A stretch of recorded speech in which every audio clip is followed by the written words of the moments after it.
Welcome back for more Algebra 1, and we are going to do a pretty short lesson today on solving quadratic equations and learning to do that with different methods.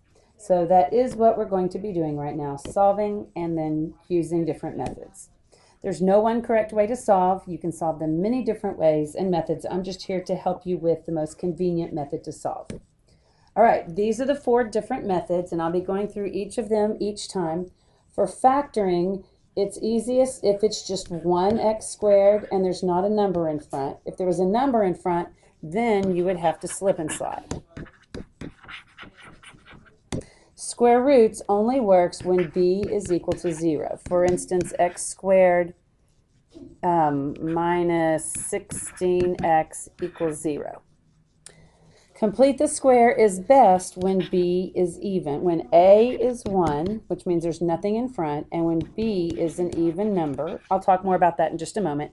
And quadratic formula will work for everything. The only thing is it does take you just a little bit longer to do the work. All right, let's get started. Write down number 1.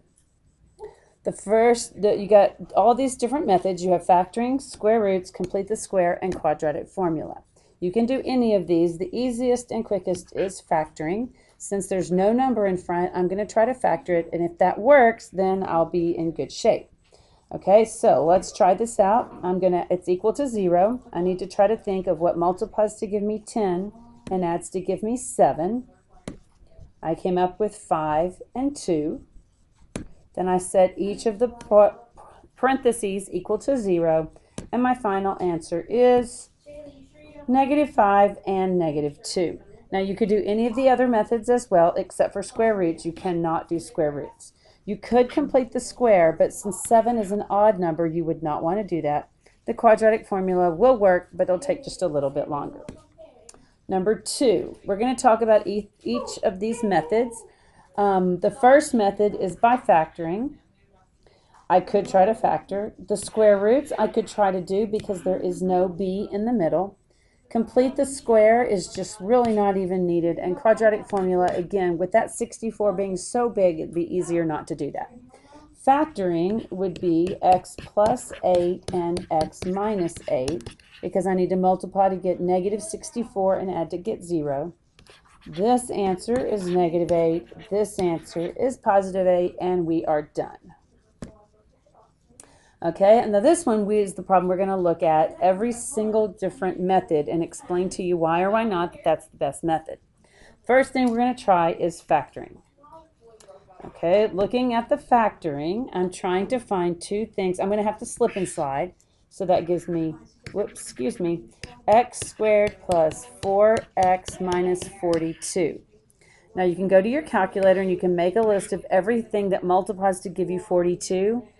But I don't believe anything is going to give me a 4. Since it's not factorable, we've got to go to our second method. Can you solve this by square roots? You cannot. Since this has a 4x, you cannot solve this by square roots.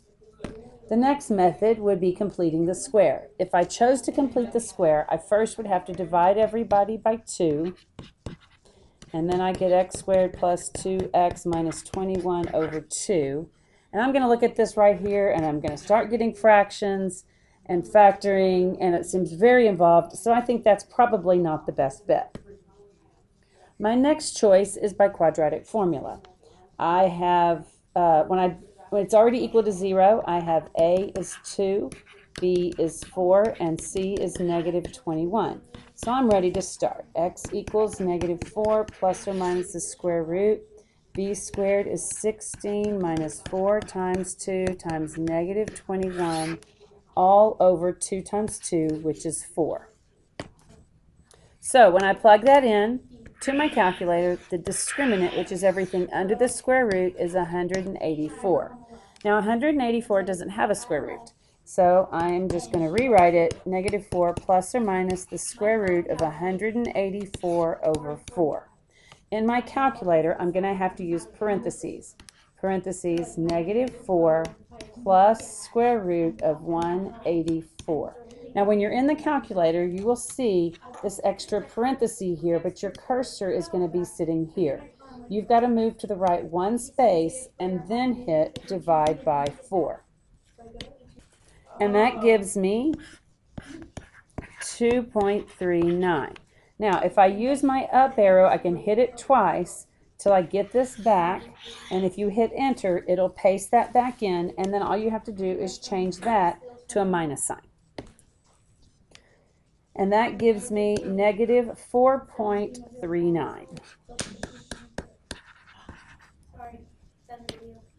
So those are the solutions to my problem, and that's what you do when you do not have any perfect square numbers.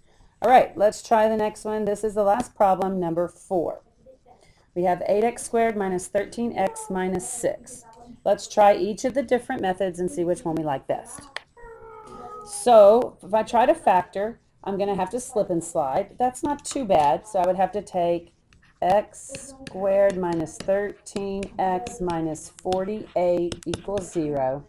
Then I have to think of two things that multiply to give me negative 48 that add to give me 13. That would be 16 times 3. So that's x minus 16 and x minus 3. Then I need to slide the 8 back under. That gives me x minus 2 and x minus 3/8. My final solution, this one would give me a 2, and this one would give me 3/8. Okay, how about square roots? Can I do square roots?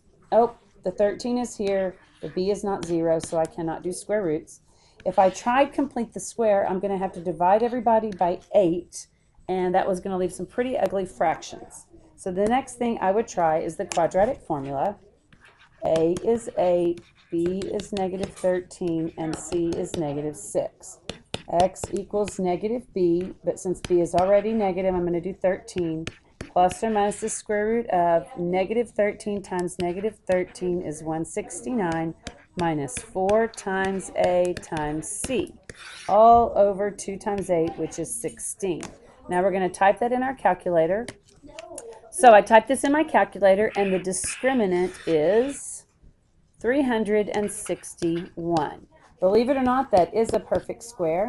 The square root of 361 is 19. So it's going to be negative 13 plus or minus 19 over 16. I've got to do both parts of this.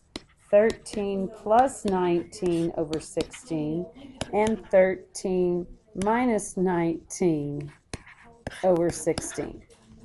19 and 13 is 32 over 16, which is 2, positive 2.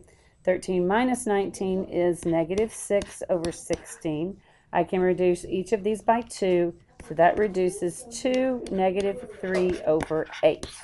Now, if you look back at what we did before, oops, excuse me, going crazy here. I had 2 and 3 over 8.